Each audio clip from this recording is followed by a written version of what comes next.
everyone. Namaste. I'm Jill Loftus of Nuit Astrology. Welcome to your planetary energy forecast for the week of January 23rd, 2023.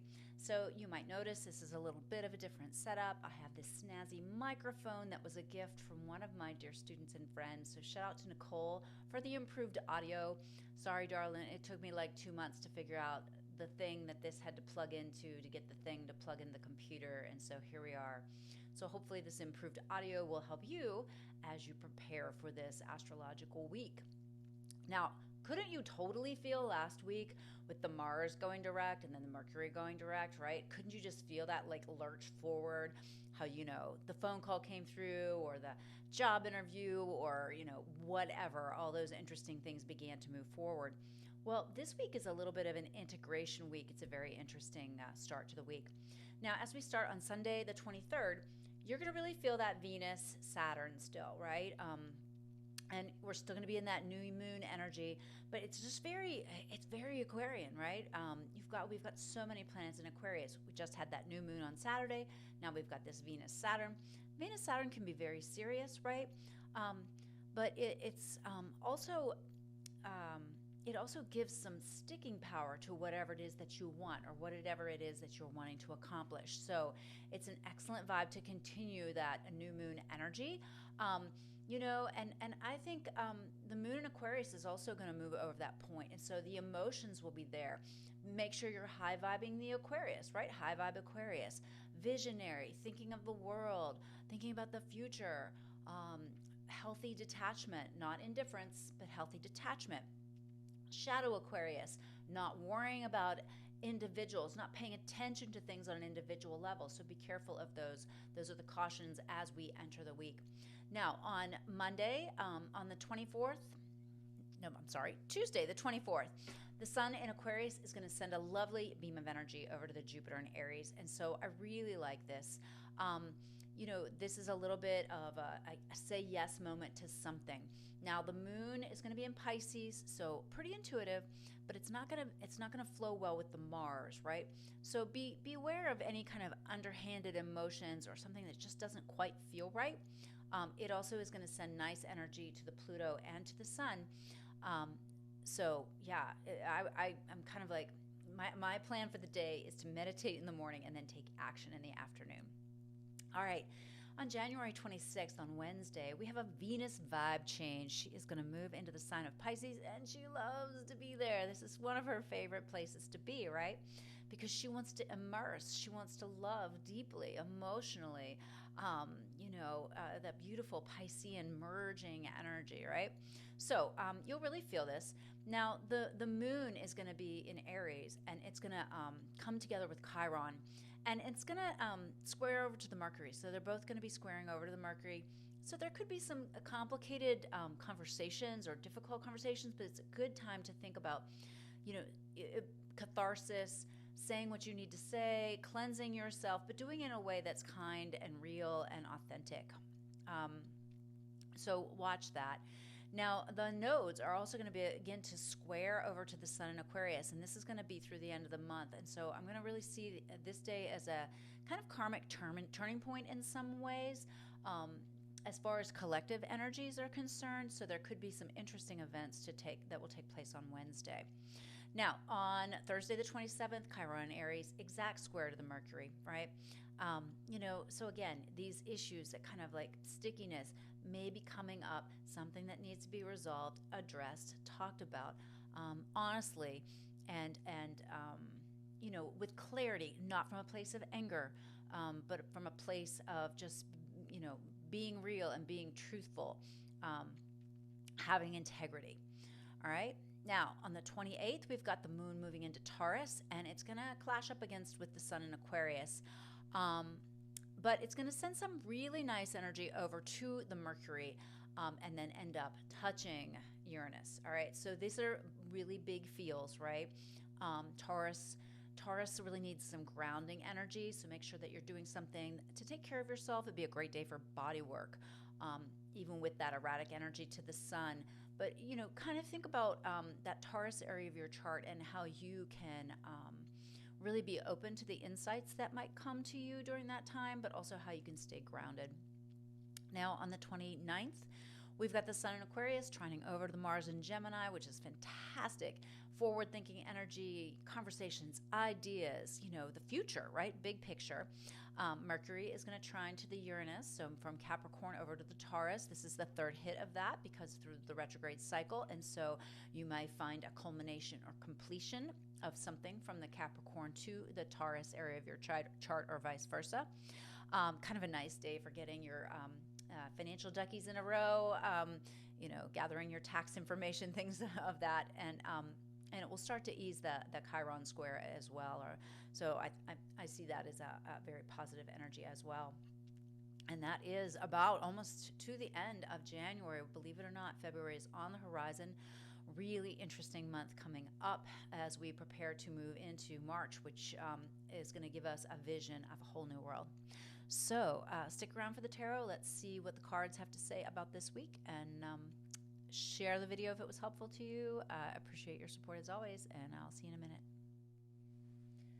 Hi there, guys. Here we are back, ready for the Isis Lotus Tarot spread for the week of January 23rd, 2022.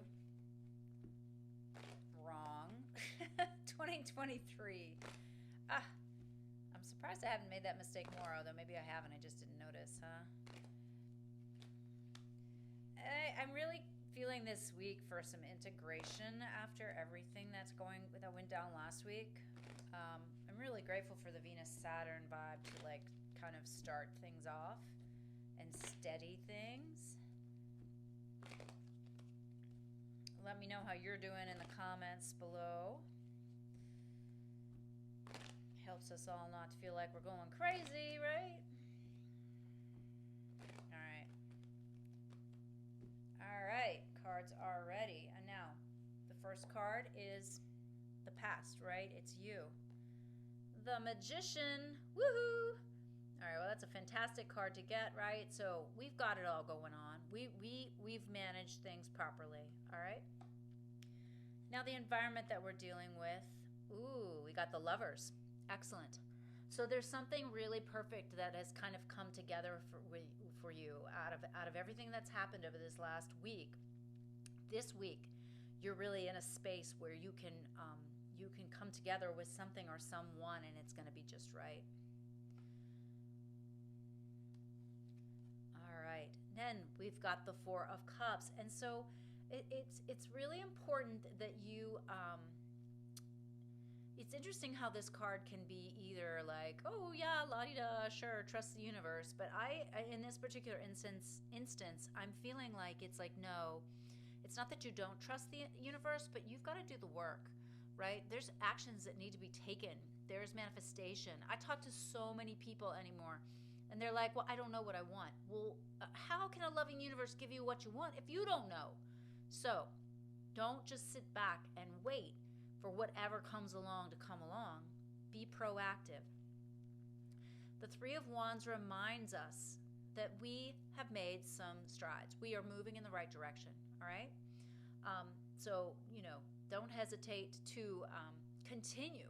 Don't lose your momentum this week. All right, and our key card is the Seven of Wands. Having really good boundaries, right? Okay? You've got to really create the space in order to get what it is that you want. There's always going to be someone pulling at you, some other thing to distract you. No, you've got to set down those firm boundaries. All right, the modifiers. We've got the Knight of Swords. So be logical. You've got to take some logical action here. Mars is, moving forward in Gemini. We've got the Mercury moving forward.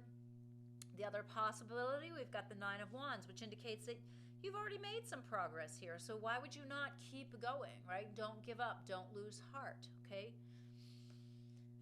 All right. And then we've got the Emperor. Wow. Okay. So this is very positive. We're gonna get somewhere this week, right? You're gonna really make some progress and feel like that you have autonomy. All right. And then paired with that, we've got the Queen of Pentacles. So we're going to be intelligent about the way we use our money, the way we spend our time and resources, right? And we got a little bit of luck on our side. That's with the Knight of Swords side. Over on the Knight of Wands side, we've got the Eight of Swords. So there's some worrying potentially. So those of you who are like almost close to achieving something or moving forward, don't let those last minute doubts do you in, right? It's honestly, so often we're getting exactly what we want and then we screw something up, whether it's consciously or unconsciously, because we don't feel worthy. So do not fret. Paired with the Queen of Pentacles, we've got the Death card. Something's got to end, right? All right, so, we start out with that Knight of Swords. We go to the Emperor. We've got the Queen of Pentacles, and now it's like, wait, something's got to end. Paired with our Eight of Swords, we have the Three of Swords. So not only is our mind distressed, but our emotions are distressed. It's a very difficult energy to have both of these together, right? Again, you've been working towards this. Don't doubt yourself now. Push that thing across the finish line. And then for our last clarifications, on the Knight of Swords side, we've got the Three of Pentacles. You do make some progress this week, absolutely. On the other side, we have the Chariot. Again, there you are, all ready. You've got everything ready. You've done the work. And what are you waiting for? Move forward. Paired with the Three of Pentacles, we've got the Ace of Pentacles. Yeah, all right. You may have to really dig deep financially. You may have to dig deep emotionally in order to gain the resources to make the practical moves that you need to identify this new dream that you have and devote energy to it. Over here with the Chariot, we've got the Eight of Wands, which means you can expect things to shift quickly once you make the decision. All right? So, two different ways to deal with the energy that we're dealing with, right? We're setting really good boundaries. All right? We have to have the space and time to achieve what we want. And our two choices are Knight of Swords, logic, taking steps, making decisions, right? We're the Emperor. We can do whatever we want. We make those decisions. They're practical, but they also mean that we have to let go of some things, right? And then we get started, right? We get started. We have our new beginnings, practical new beginnings. With the other side, we've got something we've already been working on. All right, we're so close. And then there's just difficult emotions, difficult mental constructs. I mean, you're just struggling, right? And you're just not sure. And they say, no, wait, don't, keep going. What are you doing? You've got to move forward. So move forward, take those steps, and things will fall into place very rapidly. Two very distinct, different ways to handle the energy of the week. It's either you have a new project you're kind of initiating or something that you're completing. Either way, looks like they're going to make some good gains this week. I wish you the best, and I'll see you next week. Bye.